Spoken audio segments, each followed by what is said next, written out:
Assalamualaikum warahmatullahi wabarakatuh. Halo semuanya.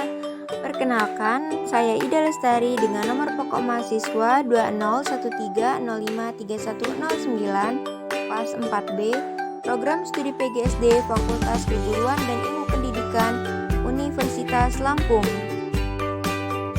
Pada video kali ini saya akan menampilkan dan juga menggunakan media pembelajaran visual yang telah saya buat sebelumnya dengan materi pembelajaran IPA SD, yaitu tentang proses fotosintesis pada tumbuhan. Yuk langsung saja kita simak videonya. Assalamualaikum warahmatullahi wabarakatuh. Halo semuanya, apa kabar nih anak-anak ibu semua? Baik, Bu. Alhamdulillah, semoga kita semua selalu dalam keadaan sehat walafiat ya. Nah, untuk memulai pelajaran hari ini, sebelum itu alangkah baiknya kita berdoa terlebih dahulu. Doa pagi ini akan Ibu pimpin. Berdoa menurut kepercayaan dan agama masing-masing, berdoa dimulai. Berdoa selesai. Baik, sebelum itu Ibu akan mengabsen kehadiran kalian terlebih dahulu ya. Alia, Hadir, Bu. Latifa, Saya Zoya, hadir, Bu. Yusuf, Hadir, Bu. Bintang. Hadir, Bu. Alhamdulillah, semua anak-anak ibu pada hari ini hadir semua ya. Semoga selalu konsisten pada setiap harinya, selalu hadir untuk mengikuti pelajaran.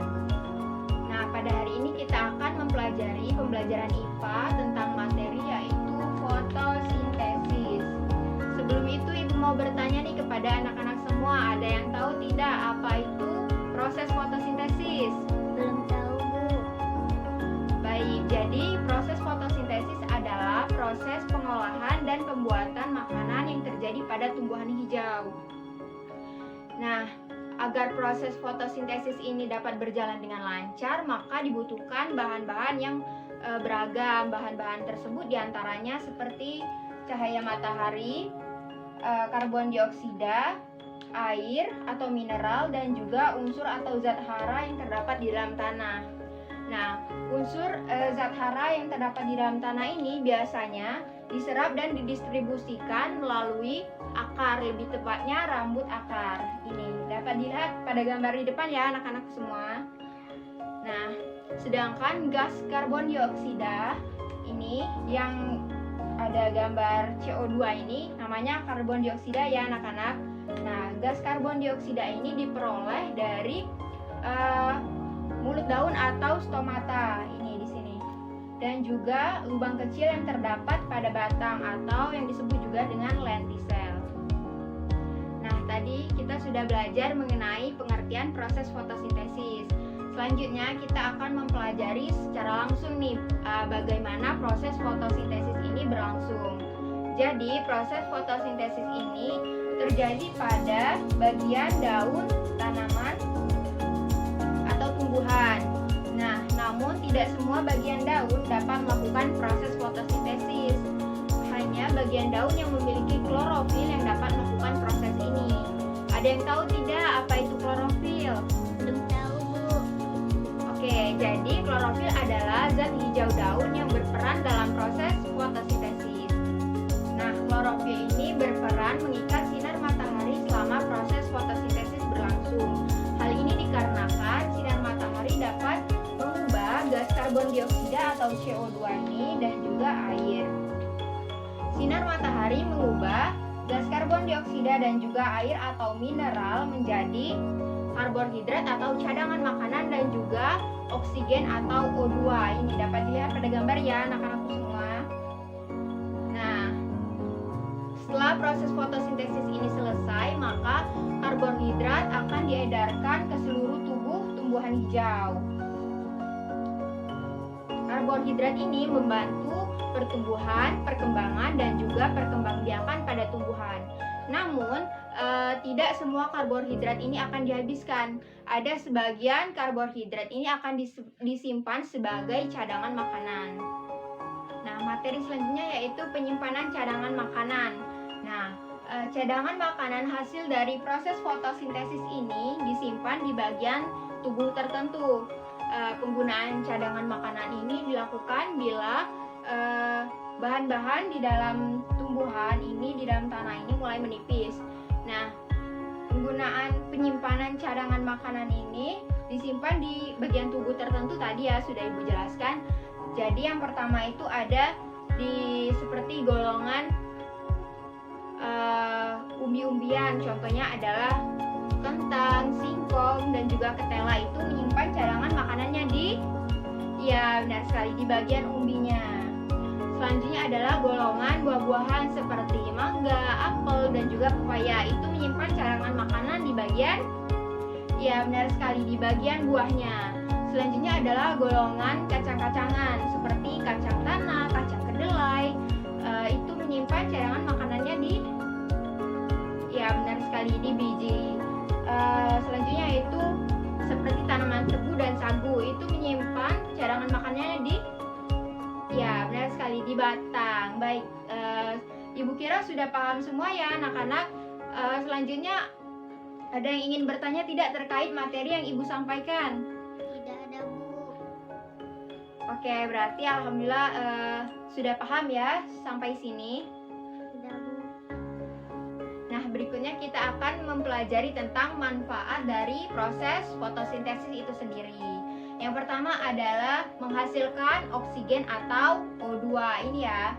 Jadi dari proses fotosintesis itu hasil akhirnya akan menghasilkan oksigen, di mana oksigen itu sangat bermanfaat bagi makhluk hidup seperti misalnya manusia ini. Kita sebagai manusia memerlukan oksigen untuk bernapas. Benar sekali. Selanjutnya adalah memperoleh buah. Lalu manfaat yang ketiga yaitu dapat menghasilkan gula atau glukosa. Yang keempat yaitu dapat membuang racun, dan yang terakhir adalah dapat meningkatkan kelembapan udara. Nah, itu tadi adalah beberapa manfaat dari proses fotosintesis. Oke, jadi dari tadi kita sudah belajar banyak ya anak-anakku tentang fotosintesis, bagaimana proses fotosintesis itu berlangsung, apa saja manfaat dari hasil fotosintesis. Nah, sekarang Ibu mau bertanya nih, sebagai anak yang baik, kira-kira langkah apa yang dapat kita lakukan untuk menjaga hasil dari proses fotosintesis ini agar tetap lestari dan juga tetap terjaga? Menyiram tumbuhan, Bu. Ya, benar sekali. Beri selamat untuk Latifah. Oke, dapat dilihat pada gambar di depan ya anak-anak. Jadi, salah satu langkah yang dapat kita lakukan untuk menjaga hasil dari proses fotosintesis ini yaitu menyiram tumbuhan atau tanaman. Dengan menyiram tumbuhan, maka tumbuhan akan menyerap air dari kegiatan menyiram tumbuhan yang kita lakukan. Jadi, air itu kan tadi merupakan salah satu faktor yang mempengaruhi proses fotosintesis. Jadi dengan menyiram air maka proses fotosintesis ini dapat berlangsung, dapat terjadi. Jadi dengan menyiram tanaman kita dapat menjaga hasil dari proses fotosintesis.